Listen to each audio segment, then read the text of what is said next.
Kembali lagi dengan saya Faradila Safitri di program e-learning. Oke, mahasiswa sekalian dan para pemirsa yang ada di rumah, masih tetap semangat ya untuk belajar hari ini.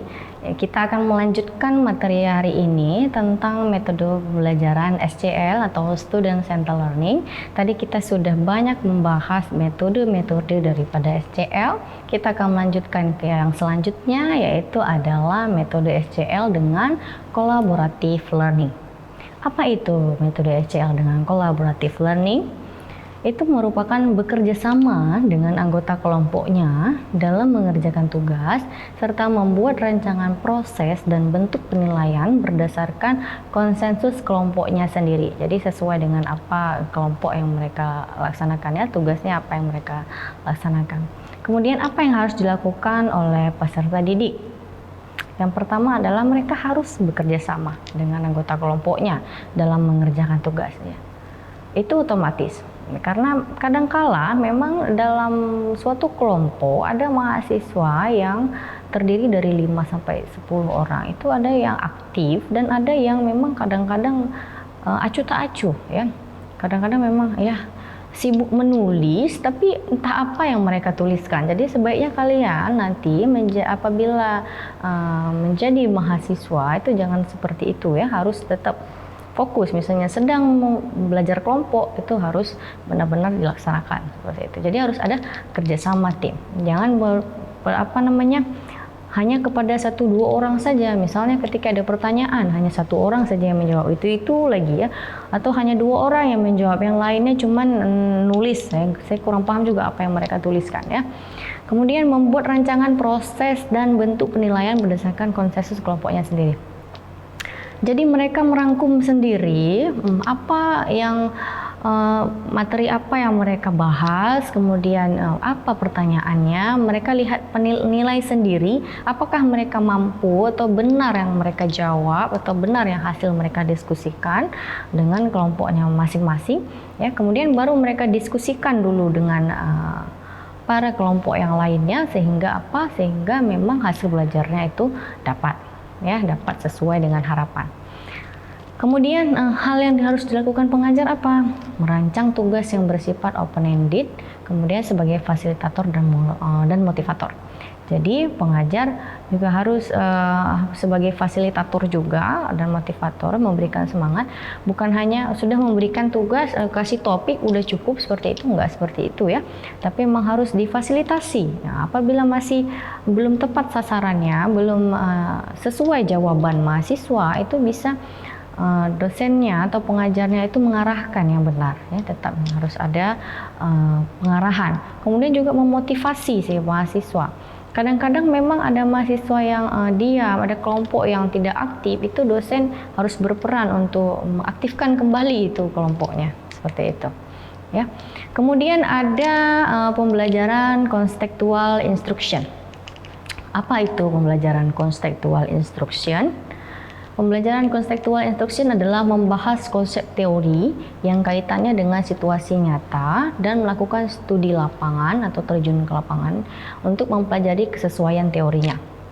Nah, apa yang harus dilakukan peserta didik? Membahas konsep teori berkaitan dengan situasi nyata, kemudian melakukan studi lapangan di dunia nyata untuk mempelajari kesesuaian teori. Contoh misalnya, teori tentang bayi baru lahir. Ketika baru lahir kita lakukan pemeriksaan segera ya, penanganan segera. Kemudian setelah dilakukan pemeriksaan secara head to toe juga, itu 6 jam kemudian baru dimandikan. Misalnya teorinya seperti itu. Nah, barulah kita turun ke lapangan untuk seperti contoh misalnya mereka praktek klinik kebidanan, atau mereka KKN, atau mereka memang ada tugas tersendiri dari dosennya untuk turun ke lapangan. Mereka melihat apakah teori tadi sudah sesuaikah dengan apa yang terjadi di lapangan, seperti itu. Namun sepertinya memang kalau untuk asuhan yang saya contohkan tadi itu sudah berlaku ya, sudah dilakukan di seluruh dunia seperti itu. Contoh lagi misal studi lapangan dengan situasi nyata. Misalnya pemeriksaan ibu nifas. Pemeriksaan ibu nifas itu minimal 4 kali dilakukan oleh bidan. Itu jadi bidan yang datang ke rumah dengan sesuai kunjungan. Misalnya kunjungan pertama 6-8 jam setelah melahirkan, kemudian 6 hari setelah melahirkan, 2 minggu setelah melahirkan, dan 6 minggu setelah melahirkan. Itu standarnya, standar untuk kunjungan 4 kali minimal. Nah, jadi mahasiswa ditugaskan oleh dosen untuk mengkaji, turun ke lapangan, melihat secara nyata apakah itu terjadi, apakah ada petugas kesehatan yang melakukan sesuai dengan aturan atau protap yang sudah sesuai yang ditentukan oleh pemerintah, melakukan pemeriksaan ibu nifas sebanyak 4 kali sesuai dengan jadwal yang sudah ditentukan, ya, terjun ke lapangan melihat langsung apa yang ditemukan di lapangan. Nah, itu mereka untuk buatkan laporannya terkait hal itu. Seperti itu. Kemudian pengajar, apa yang pengajar lakukan? Pengajar menjelaskan bahan kajian yang bersifat teori dan mengaitkannya dengan situasi nyata dalam kehidupan sehari-hari, bekerja profesional, manajerial, atau entrepreneurial. Kemudian menyusun tugas untuk studi mahasiswa terjun ke lapangan. Ya, jadi saya sampaikan tadi. Contoh kayak tadi ya, misal mahasiswa ini harus turun ke lapangan untuk melihat ibu nifas yang kunjungan pertama, 2, 3, 4, apakah ada terlaksana, misalnya seperti itu. Apa saja yang diperiksa untuk ibu nifas. Buatkan satu penugasan. Biasanya juga kalau misalnya kita turun ke lapangan itu harus ada surat menyurat ya. Nah, jadi itu juga harus disediakan sehingga ketika anak-anak kita ke lapangan tidak mengalami kendala dan dapat izin. Jadi ketika mereka mengumpulkan data, mereka memperoleh datanya dengan sangat baik. Seperti itu contextual instruction. Ya, oke, sudah paham untuk contextual instruction. Ada yang selanjutnya itu adalah project based learning. Project based learning ini merupakan mengerjakan tugas itu berupa project yang telah dirancang secara sistematis dengan menunjukkan kinerja dan mempertanggungjawabkan hasil kerjanya di forum. Nah, apa yang harus dilakukan peserta didik? Yang harus dilakukan adalah mengerjakan tugas yang telah dirancang secara sistematis, kemudian menunjukkan kinerjanya dan mempertanggungjawabkan hasil kerjanya di forum. Dan apa yang harus dilakukan oleh dosennya? Itu misalnya mahasiswa nih sebenarnya sebelumnya.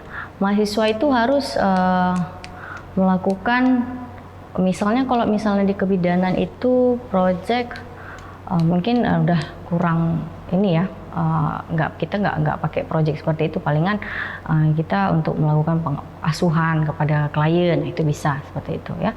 Kemudian merancang suatu tugas yang sistematis, itu tugas pengajarnya, agar mahasiswa belajar pengetahuan keterampilan melalui proses pencarian dan terstruktur yang kompleks, kemudian merumuskan dan melakukan proses pembimbingan.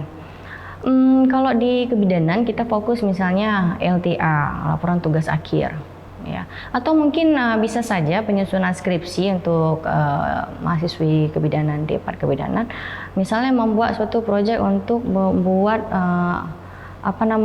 sistem agar pemeriksaan bayi baru lahir itu bisa lebih mudah. Misalnya harusnya bayi itu usia berapa ke berapa itu bisa ngapain, jadi bisa bekerja sama dengan tim ahli lainnya, misalnya dengan tim ahli IT, supaya bisa sistem yang mereka rancang itu bisa benar-benar digunakan. Karena memang kalau untuk sistem project itu untuk kebidanan itu memang agak sulit dilakukan sendiri, memang harus ada kerja tim ya dengan para yang lainnya ya, dengan para ahli yang lainnya. Kemudian yang terakhir ada problem based learning. Problem based learning ini merupakan salah satu metode pembelajaran SCL yang sering juga digunakan di kebidanan. Itu seperti apa? Belajar dengan menggali atau mencari informasi serta memanfaatkan informasi tersebut untuk memecahkan masalah faktual yang dirancang oleh dosen. Apa yang harus dilakukan peserta didik? Yaitu adalah belajar dengan menggali informasi serta memanfaatkan informasi tersebut untuk memecahkan masalah atau yang dirancang oleh dosennya. Apa yang harus dilakukan oleh pengajar? Pengajar harus merancang tugas untuk mencapai kompetensi tertentu, membuat petunjuk atau metode untuk mahasiswa untuk dalam mencari pemecahan masalah yang dipilih oleh mahasiswa sendiri yang ditetapkannya.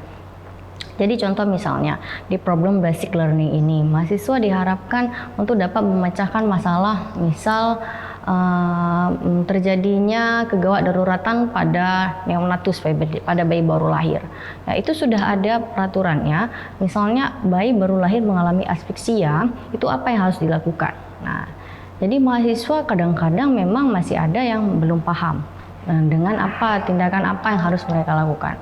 Contoh misalnya lagi kasus tentang penanganan perdarahan. Jadi ketika terjadinya perdarahan kepada ibu bersalin, itu apa yang harus pemecahan masalah seperti apa yang harus mereka lakukan. Contoh misalnya cari tahu dulu penyebab perdarahannya seperti kenapa, ya apa yang menyebabkan ibu itu perdarahan. Ya, kemudian misalnya sudah ditemukan perdarahannya karena kontraksi uterusnya tidak ada atau lembek atau lemah. Berarti itu ibu mengalami atonia uteri. Jadi penanganannya harus KBI dan KBI, tenaga KBI dan KBI. Begitu pula misalnya perdarahan yang lainnya. Jadi mereka harus pecahkan dulu masalahnya. Ini perdarahannya karena apa penyebabnya. Jadi sehingga masalah yang mereka hadapi itu bisa mereka selesaikan. Nah, seperti itu. Ya, oke. Untuk materi dari student center learning ini sudah banyak tadi metode dari student center learning yang sudah saya bahas, ya. Ada sampai 9 materi atau 9 metode pembelajaran SCL. Itu sudah kita saksikan semua, ya. Harapan saya adalah para mahasiswa beserta para pemirsa yang ada di rumah itu bisa paham. Apabila nanti ada yang kurang paham itu bisa ditanyakan kepada saya. Oke, jangan lupa terus saksikan UBI On TV di channel 57 UHF.